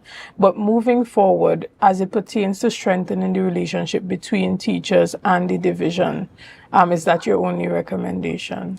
Yes, well, communication is always key. Even in basic, simple relationships, communication would aid in alleviating any of the concerns and so on that some persons may have. Especially when you have teachers who are not at the right salary point, they're not having increments, they're not getting their gratuity. Any other issue that mounts on top of that is great frustration. Mm-hmm. So have that communication, like those persons who are waiting on their gratuity payments. Okay, we are working towards a December deadline. We are working towards at least, not every month you're complaining and they're fighting about gratuity. They said December month end.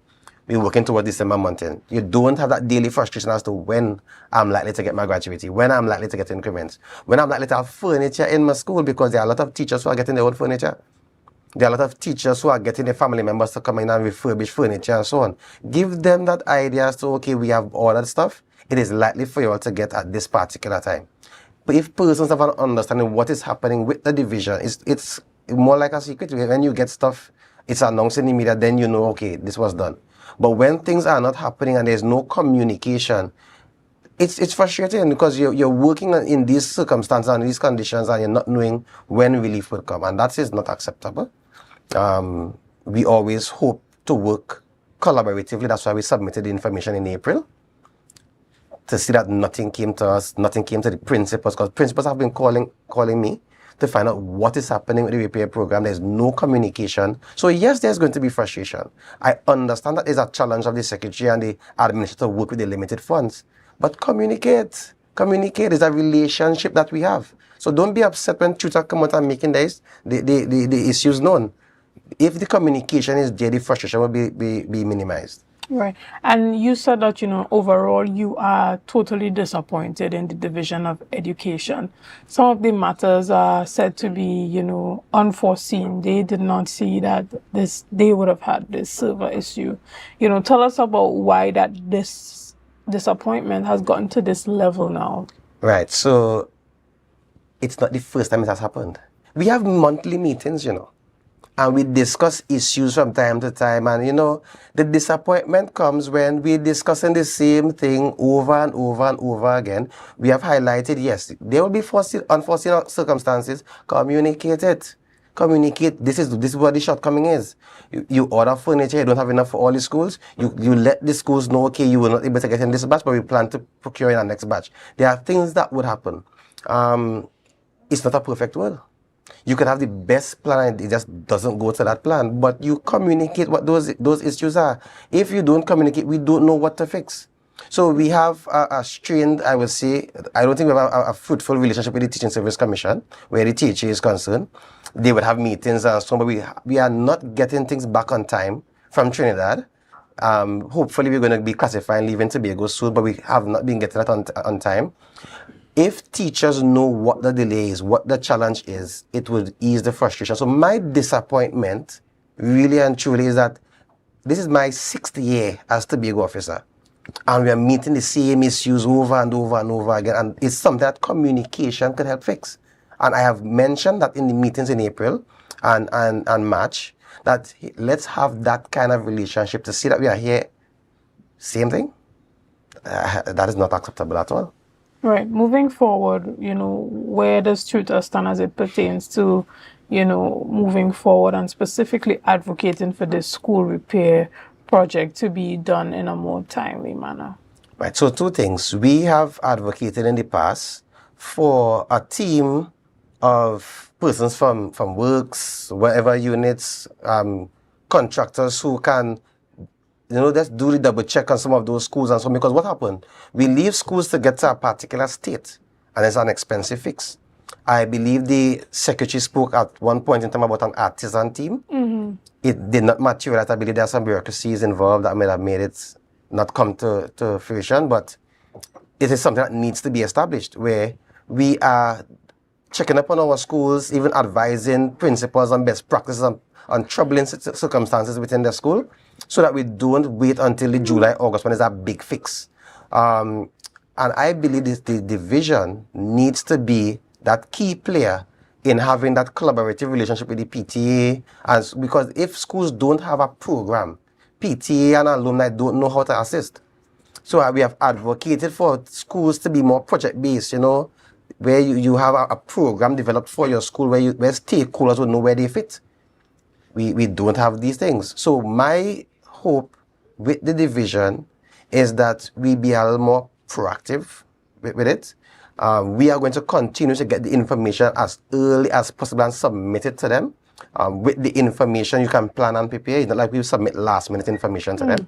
As soon as we get information, we share. So the feedback I got from principals, I'm going to be sharing that with the secretary when I leave this interview.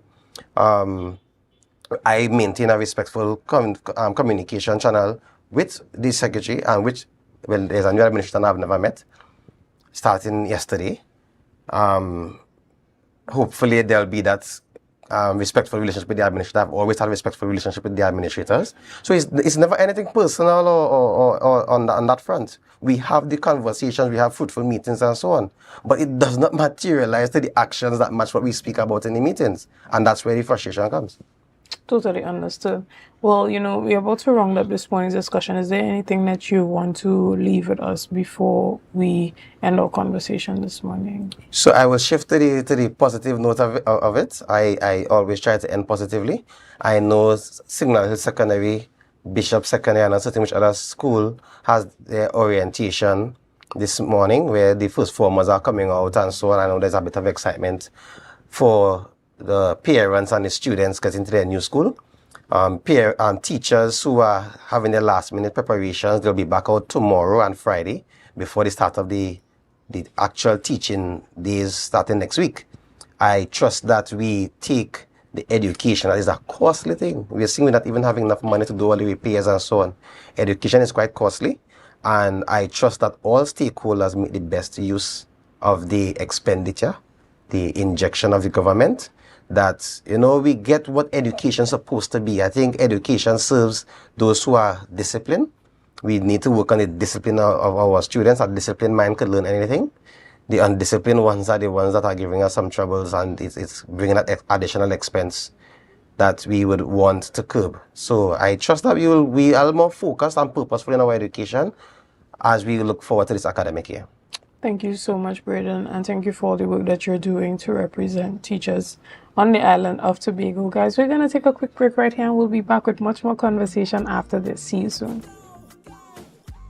It's a brand new morning, rise up to a brand new dawning. As the passion start to rise, the energy fill the skies. I say thanks for favor to wake up and hear my neighbor. 60,000 people strong, and the vibes is never. Rise and shine, Tobago. The breakfast vibes you've been waiting for is here. When you wrong, tell you use a big dancer. It's time for Sun Up Tobago, the ultimate breakfast inclusive cooler party that kicks off your carnival in style. We come to take shots. She come to take shots. Join us on Thursday, October 23rd from 6 a.m. to 12 noon at Scarborough House, 138 Milford Road. Music pumping, breakfast sizzling, coolers flowing, and vibes unmatched.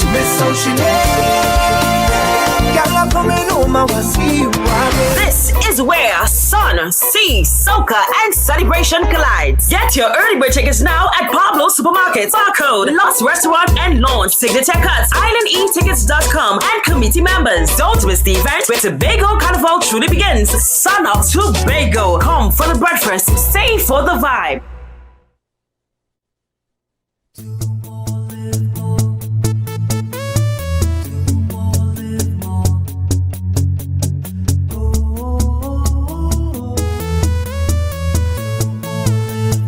This is how it's gonna go.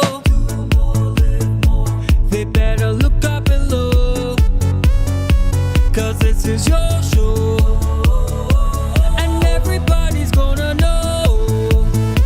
Say it to them once again. They better look up below. This is your show, and everybody's gonna know. That's how it's gonna go. They better look up below, 'cause this is your show. Live more.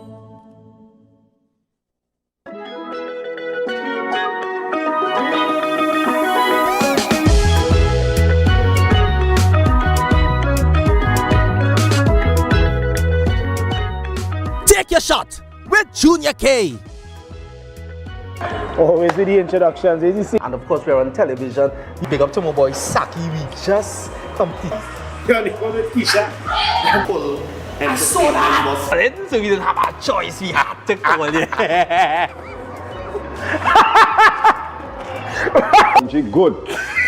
So, Carnival. I say, warn them. Hey, I get to know. Baba boy, Doran. Me God, we are the last man. Alright, you got a drink, bro? Drinking liars. Enjoy Take Your Shot on YouTube. Like, subscribe, and share.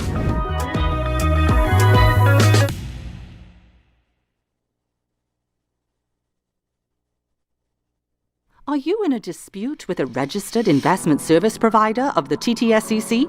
Or maybe you're the victim of an investment scam?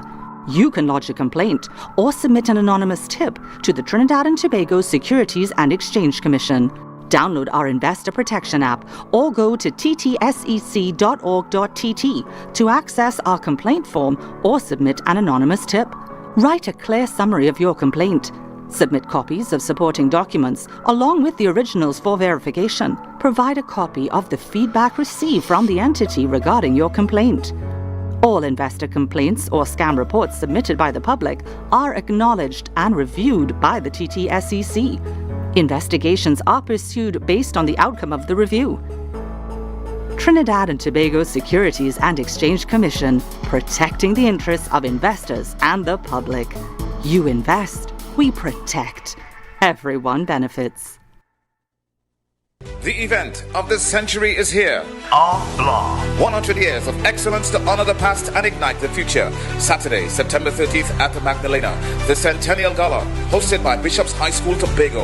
An all-inclusive evening of entertainment, culinary delights, and timeless vibes. And at midnight, raise your glass as we welcome the next 100 years. Limited early bird tickets, $750. Secure yours at islandetickets.com. An all-white affair. One night, one century, one legacy.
Good morning, and welcome back to Good Morning Tobago right here on Tobago Updates. I'm your host, Chanel Felix. And if you're just joining us, we continue this morning with much more conversations. We're talking about the environmental projects that are happening on the island.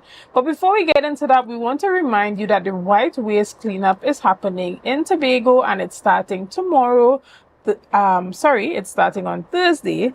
Yes, that is actually tomorrow. Thursday, the 4th of September is tomorrow. And that's happening from Charlottesville to Cutler Hall. And then we have from Saturday, September the 6th, there's Lance for Me to Scarborough. Now, this is your opportunity to put all those old white waste things out on the curbside. This is the point where it's actually acceptable to do so. So if you know anyone who, has those things that need to go out, this is the time to do so. And from Monday the 8th, that's next Monday, they'll be in the Crum Point area. That's Crum Point to Lower Scarborough, Shilvan, Plymouth, Bethel, Buku, all those areas on that side, Wim, Maris Hill, Canby, Mount Pleasant, Spring Garden, you name it, they would be tackled from next week, Monday. So that would not include construction materials or trees at all.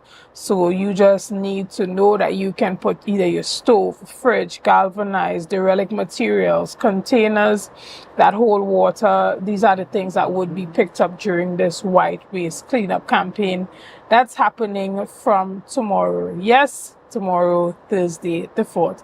Guys, this morning we have the privilege of chatting in studio this morning with Assistant Secretary in the Office of the Chief Secretary, Assemblyman Sonny Craig. Good morning and welcome. And joining him this morning, we have Mr. Linford Beckles, who is the Director of the Department of the Environment, also under the Office of the Chief Secretary. Good morning, gentlemen, and welcome. Good morning. Now, there's a lot happening in Tobago. We just spoke a bit about that white waste cleanup campaign, but there's more that's happening. Tell us about that. Well, we are about to embark on a much delayed program of moving derelict vehicles from the road. Sorry I didn't extend greetings to the entire viewing public. Yeah, we are trying to cleanse the roadways of derelict cars. These are a pestilence happening in our space, where it impedes the ability of drivers to make maximum use of the roadway.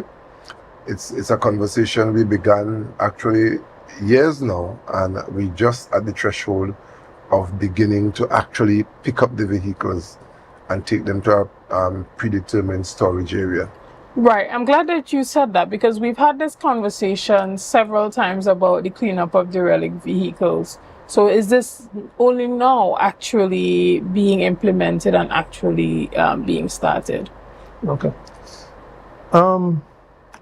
The removal of derelict vehicles from the public space, and indeed some private spaces, is an activity that has been ongoing for a while. What the Assistant Secretary is really referring to is essentially a coordinated ramping up of that particular initiative. As part of that initiative, there's going to be a dedicated storage area for these vehicles. That is something that we did not have before. That storage area was allocated to us by the Department of Land Management in the Office of the Chief Secretary in the Studley Park area. It's one of those offshoots of the Caledonia Road, which is really the road leading up to the Studley Park landfill. The area has been prepared, and the area is now ready to receive some of those vehicles. In preparation for this ramping up, we did a survey across the island, and one of the things that we'd have identified 312 derelict vehicles and so on to be removed from the public space. So when we initially made the announcement, we were already looking at removing about 312 of them. Through moral suasion, advocacy, and so on, some of the owners of those vehicles would have removed them from the public space. So essentially, we will be dealing with about 20% less of those vehicles to be removed from the public space. Right? And we think that this is something that is going to result in an improvement in environmental quality. We are collaborating with the division responsible for public health, and we are also collaborating with the Trinidad and Tobago Police Service in effecting this particular effort. Excellent. And, even as you now have a dedicated storage area, is it possible for persons who are interested, or those scrap iron dealers, to come to you and get permission to remove those derelict vehicles to be able to trade the parts from them? Or tell us about that aspect of it, the economic side of it. Right. Well, that's a very good question, and I'm happy that you asked about it. Earlier this year, I believe it might have been in February or March, we started a conversation with those people in the scrap metal industry. They also have an association with the national body, and members of that body came to Tobago along with the local representatives, and we did start having a conversation about many things, including providing dedicated storage spaces and so on for that kind of activity. With respect to the use of the vehicles that we may pick up and so on, a lot of that is actually governed by legislation, and that legislation is actually found in the public health ordinance. One of the things that we'll have to ensure is that we get the requisite permission and so on from the people to dispose of the property, because you can't just take people's property and dispose of it like that. There's a provision in the legislation which allows you to dispose of the property as you see fit, if the property is not claimed within a particular period of time. Okay, before we go forward, let's talk about that. Let's talk about that period of time and claiming, because we may be having this campaign and we go around and we see these vehicles have been there for a prolonged period and we're ready to move them. But what is the time frame between giving that notice, and does this public notification stand as that type of notice? Okay, so the public health ordinance and so on, if it is to be strictly applied, after you give notice and so on, right, you can actually take action within 2 days. Okay. So the law allows you to do that. But in addition to that, there is a prescribed form, that you can give to the owners of these vehicles and so on, so that they can give you permission to remove it immediately and so on, right? And that is one of the instruments that we will be relying very, very heavily on, because we don't expect that there's going to be significant contention and the program is going to be defined by antagonism. As a matter of fact, the majority of people really want help in removing these old vehicles from the public space. But I want to pivot back to the association with the scrap metal people. One of the things that we plan to do and so on is, as far as is legally permissible, we want to make these old vehicles available to them for recycling purposes, and of course, they'll make some income from it and so on. But we also plan to execute a training program for a lot of these dealers. Many people would believe that it is just about taking off a door, taking off fenders and so on, right? But there's a lot to really scrapping a vehicle in an environmentally responsible manner, because you have elements with mercury and all other kind of substances and so on. So we want to run a training program for them to show them how to safely remove these elements and so on, how these elements can be stored, and they give them guidance as to where they can actually deposit them and so on. There are specific organizations that you can send particular elements to and so on. So we want to run a comprehensive program and so on to involve them meaningfully in the program, so that we in the general public could benefit, but they as practitioners can also benefit economically from the process. I'm very happy to hear that, and I'm sure that the Scrap Metal Dealers Association is even more happy to hear that they are being included in this initiative. So I'm guessing you would send that notification for training to the association, so they know and they can pass it on to their members. Mr. Craig, tell us about some of the other initiatives that we can see being rolled out as the year comes to an end. The young people online are calling this, the greatest period ever of productivity. This September to December, they're calling it the great lock-in, where everybody's locking in their goals and, trying to accomplish everything that they set out to accomplish at the beginning of the year now. So is it that now we're seeing a lot of the projects at the Department of the Environment being rolled out during this time? I think it just might be that the process has taken its time, and this is the time for rollout. One of the big things that we have to do also is to engage in an educational program for the general public, so that they could understand the value of the roadway spaces, and maybe they could think of different options of what they could do with their derelict vehicles going forward. We wouldn't like to travel this road for this length of time to bring this kind of solution to the problem, and then we fall back into the same trap going into next year. So we need to do that educational drive. You'll notice, depending on where you live, sometimes there's a garbage cage in a particular area. The garbage cage has been removed, but people still insist that this is the place that they want to throw their refuse. And so you have, and thank God the white waste movement and cleanup is coming. There are couch sets on the roadside, mattresses, and extensive types of garbage. And we want to do some education for the Tobago people. I think it's new to me. Because as a child, I know we used to burn everything, but now it's not safe to burn all materials because of the effluents and the toxic gases that could emanate from these materials. So we are working in tandem with the Division of Health, the Public Health Department, to ensure that persons know how to correctly dispose of these more technical pieces of refuse. That's just one. The Department of the Environment is continually active. It's just that what the department does is not necessarily public knowledge all the time, because earlier we spoke to the installation of monitoring system at Speyside High, and these are ongoing initiatives that the public will not always know about, but we continually work in the interest of the public. So there's nothing really new, it's just a continuation of what has been happening, Excellent. What about you, Mr. Beckles? Are there any particular projects that you had on the charts that you want to ensure that by the end of the year you have them rolled out?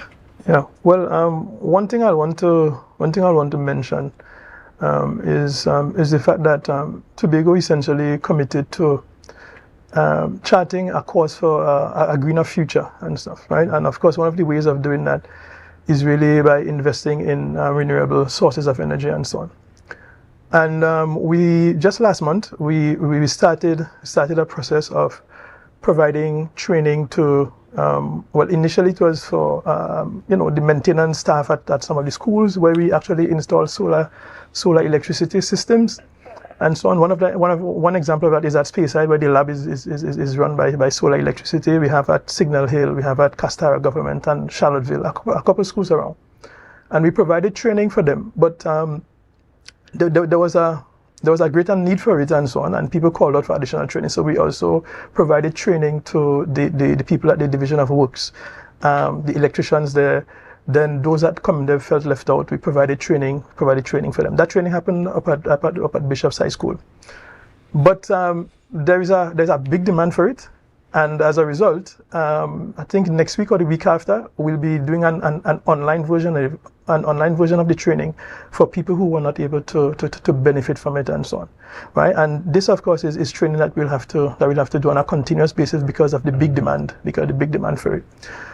Associated with that, right? One of the things that we'll be doing before the year ends and so on is to provide training for construction people, architects, and so on.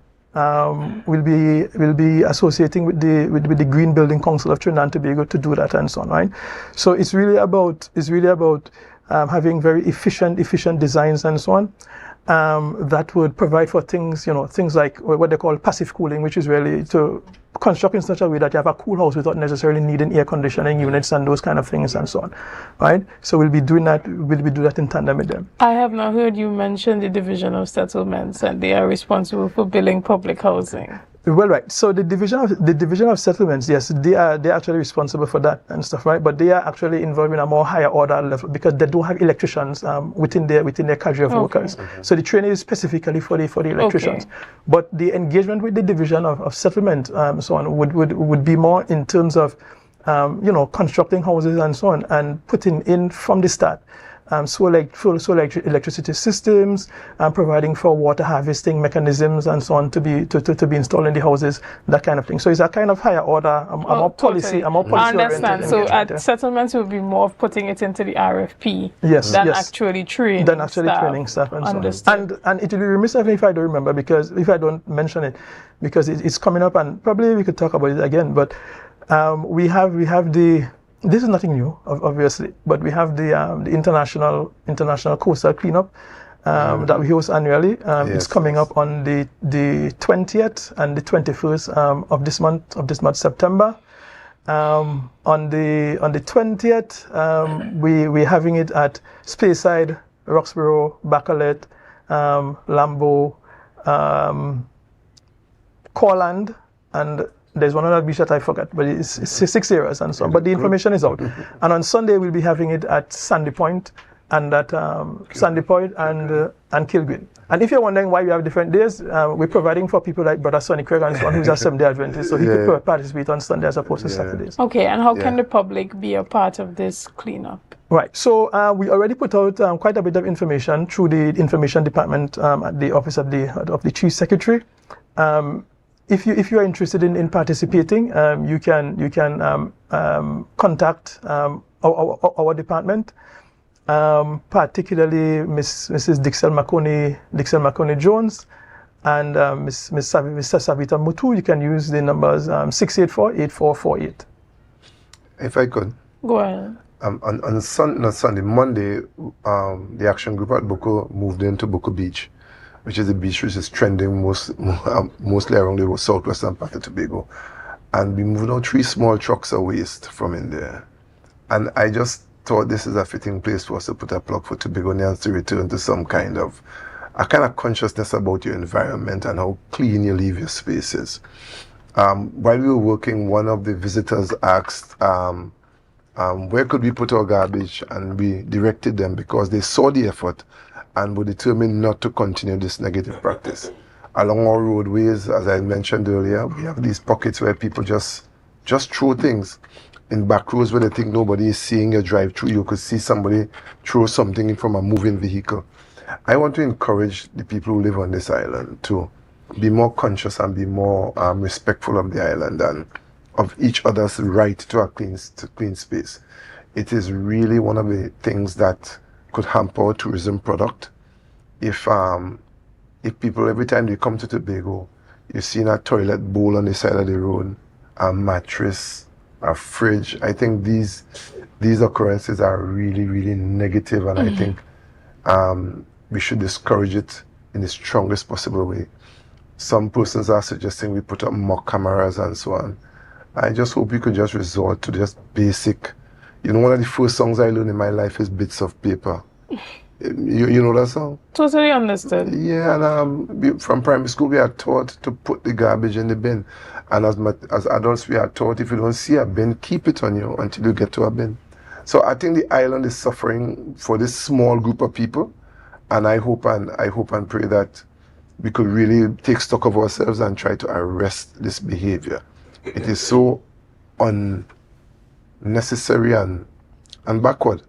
Yeah, so I just had to put a plug for that as we hear this morning. Excellent. Well, we want to thank you so much for your time this morning and coming to represent the environment and all that you guys have been doing. And, congratulations on all the work that you are doing. There is that thrust towards ensuring that policy and new projects are in alignment with the sustainability goals, particularly environmental sustainability. And you guys have been doing the work to ensure that the work within the THA aligns with that overall goal. And I'm going to ask you, gentlemen, both, before we wrap up this morning, is there anything that you want to say or anything that you possibly, forgot this morning that you want to ensure that Tobagonians definitely know before we close? I think my last pitch says what I was hoping to get that in before we leave, about people being more responsible and showing a love and care for the island and how you deal with your everyday refuse and so on. So I think that's where my concern would definitely be. Tobagonians, people who live on this island, the former administration, the former chief secretary once you described us as clean, green and safe and serene. Right, and I think that's a nice mantra, and I think that we should seek to keep the island clean, right? And that would be my parting word for this morning. Yeah. Well, I don't think that I have anything more to add, and so on. I think that the Assistant Secretary could said it very, very well, and if at all I were to add anything, right, and so I'm just going to paraphrase something that he said, and he normally says it to us, save the environment and save yourself. I love that. Guys, well, that brings us to the end of this morning's discussion. I want to thank these two lovely gentlemen for coming in this morning and letting us know, particularly just a reminder that there is that white waste cleanup campaign that's happening from tomorrow. That is tomorrow. That is the 4th of September. That's happening, and it's starting from Charlottesville to Cutler Hall.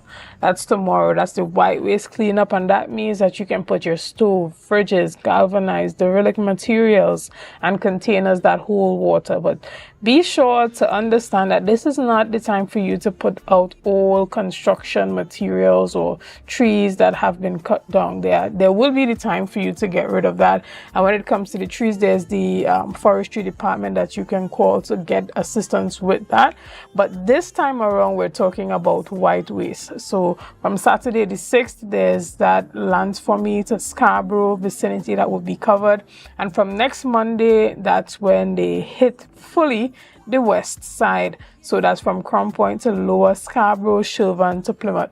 So that covers all those villages over there from Blackrock, Bethel, Canby, Signan Hill, Patience Hill, Spring Garden, Maris Hill, you name it. They will be covered from Monday. So tell somebody, tell a friend to tell a friend that now is the appropriate time to put those things outside. Guys, again, we want to thank you so much for being a part of this morning's discussions. Thank you for your likes, your shares, and your comments, and all that you have been doing and continue to do to make Tobago Updates the #1 broadcaster here on the island of Tobago. Again, I am Chanel Felix, and have a great day.